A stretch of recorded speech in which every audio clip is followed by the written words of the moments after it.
కేసీఆర్ పాలమూరు ద్రోహి అన్నారు సీఎం రేవంత్ రెడ్డి. కాళేశ్వరం పేరుతో బీఆర్ఎస్ నేతలు దోచుకున్నారని మండిపడ్డారు. రాయలసీమను రతనాలసీమ చేస్తానన్న కేసీఆర్ పాలమూరు ప్రాజెక్టును ఎందుకు పూర్తి చేయలేదని ప్రశ్నించారు.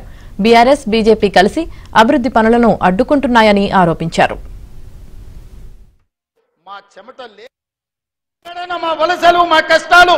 మా తట్ట పని, మా పార పని, మా మట్టి పని, మా రక్తాన్ని చెమటగా మార్చి ఈ దేశంలో ప్రతి ప్రాజెక్టు మేం కట్టినాం.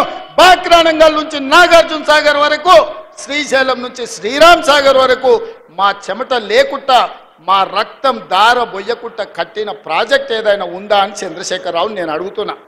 మరి ఇవాళ నేను అడుగుతున్నా, 10 ఏళ్ళు 2 లక్షల కోట్లు సాగునీటి ప్రాజెక్టుల మీద ఖర్చు పెట్టిన నువ్వు మా పాలమూరు ఎందుకు పూర్తి చేయలేదు? మా కల్వకుర్తిని ఎందుకు పడావు పెట్టినవు?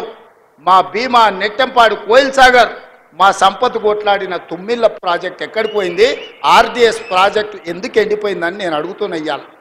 ఇవాళ మా ప్రాజెక్టులు నువ్వు ఎండబెట్టబట్టి, ఆనాడు నువ్వు ఎస్ఎల్బీసీ మేము మొదలుపెట్టి 32 కిలోమీటర్లు పూర్తి చేస్తే 10 కిలోమీటర్లలో 2 కిలోమీటర్లు వేసి పడావు పెట్టే 10 ఏళ్ళు పడావున్న ఎస్ఎల్బీసీ పనులు ఆగిపోవడం వల్ల ఇవాళ కుప్పగూలి 8 మంది ప్రాణాలు పోయినాయి.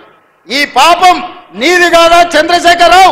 ఈ పాపాల భైరవుడివి నువ్వు కాదా?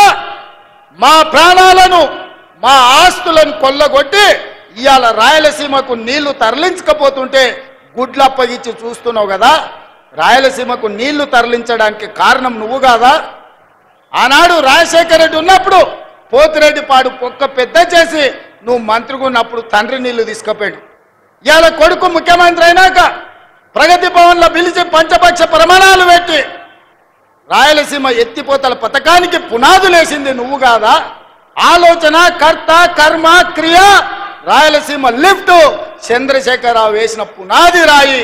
అంతెందుకు మిత్రులారా, నేను గుర్తు చేయదలుచుకుని ఇక్కడున్న మా యువకులకు, రాయలసీమ పోయిండు, రోజమ్మ ఇంటికి పోయిండు, రొయ్యల పులుసు తిన్నాడు.